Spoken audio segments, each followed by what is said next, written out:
Hello, Chris Brasure here. If you've suffered with a traumatic brain injury, do you find yourself sometimes crying uncontrollably and in some situations laughing uncontrollably in situations where other people think it's not appropriate? Well, today I'd like to talk to you first to let you know you're not alone and to let you know about something called a pseudo-bulbar effect, or PBA. And it looks like this, pseudo-bulbar effect.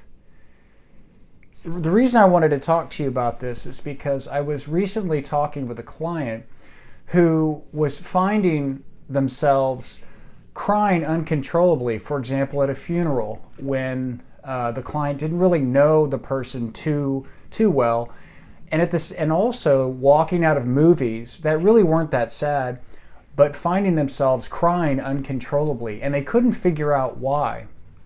Now, this particular client had been diagnosed with depression by their doctor. However, after following up with another doctor who specialized in traumatic brain injuries, this client was diagnosed with PBA, or pseudo-bulbar effect.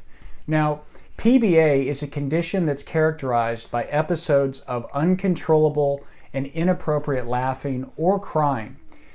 And this pseudo-bulbar effect occurs in people with certain neurological conditions or injuries, which might affect the way the brain controls emotions, and that's according to the Mayo Clinic.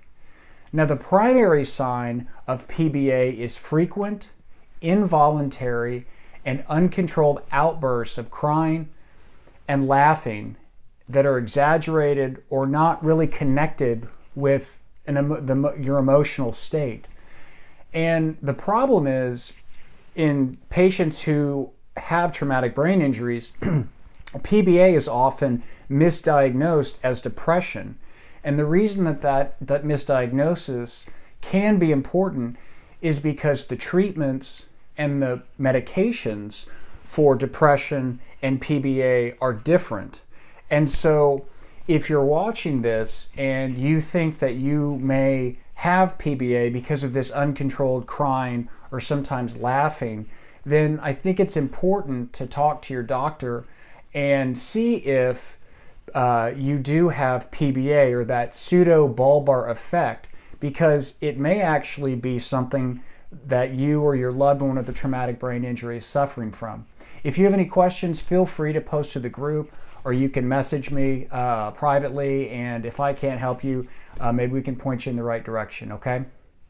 Peace and health.